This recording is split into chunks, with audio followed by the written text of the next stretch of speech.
Hey guys, this is Ryan from Master Tim's Bass Blog. Thanks for tuning in. I just wanted to make this quick video to supplement the blog post that just came out. I was having a really rough time trying to get across what I wanted to say just through the blog post itself. I felt like I was either under-explaining or explaining too much.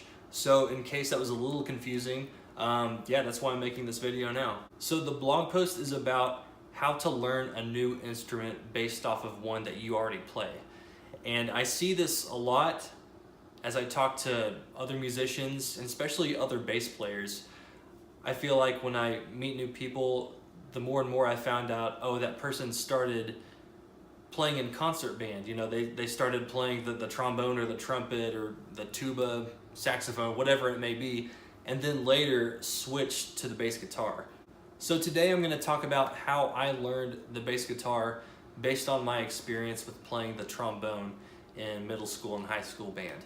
Probably the biggest thing that helped me was knowing basic music theory, so knowing notes and intervals, and how those two things applied to each instrument.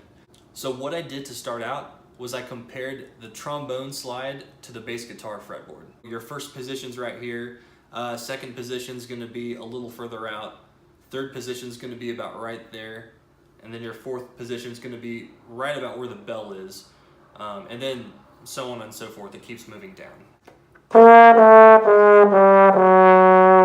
And if you're staying on the same partial, which I'll get to here in a second, you'll hear that each slide position is the equivalent of a half step or a minor second. Now on bass guitar, rather than slide positions, we of course have frets, which would be the equivalent of a slide position on the trombone, right? So like we discussed, the trombone, each position is a half step away. Same thing on bass guitar, each fret is a half step apart. So let's talk about partials now. So a partial is a series of notes that you can play on the trombone based on the tightening of your lips and the air pressure. So I could play these notes. So if I use those exact same slide positions, so I just used 1 through 4, but if I tighten my lips up a little bit, I'm going to get a different series of notes.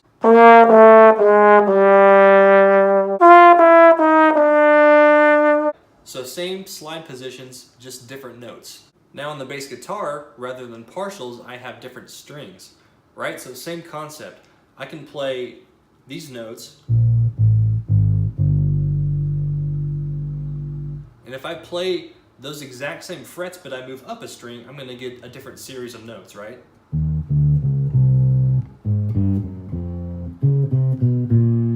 So just making that connection alone helped me learn the bass guitar fretboard so much easier and so much faster.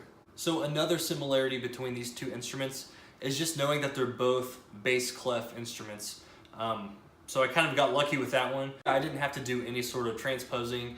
I just knew that a B flat on the trombone was also a B flat on the bass guitar. So that made things much easier as well. So the last thing that helped me make the transition is articulation. So making the connection between what's producing the note and what's changing the pitch of the note. So in the case of the trombone, I'm using my mouth to both produce the note, and I can also change the note as well by tightening or loosening my lips. And then of course I'm using my right hand and my wrist to change the notes going up and down the slide. Now on bass guitar, I'm not going to use my tongue to produce the note. That would be a little strange, so I'm going to use, of course, my right hand, my plucking finger. And then of course I'm using my left hand to go up and down the fretboard to change the notes. So on my trombone, I have what's called an F attachment, which is this extra tubing here along with this trigger. So what this allows me to do, if I want, I can play multiple different notes, but only attack one time with my mouth. So when I was going back and forth between those notes, I was just using this to change the pitch. And really the only thing I did with my mouth was I tongued that first initial attack and then just powered through the rest. So this would be the equivalent of a hammer-on a bass guitar. So if I go from D to E, right, I played 2 notes, but I only attacked once down here with my plucking hand. So let's do that one more time.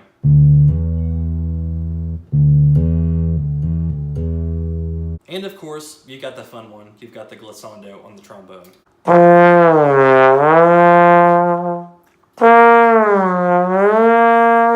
Same thing on bass guitar. Instead of a glissando, it's just a slide.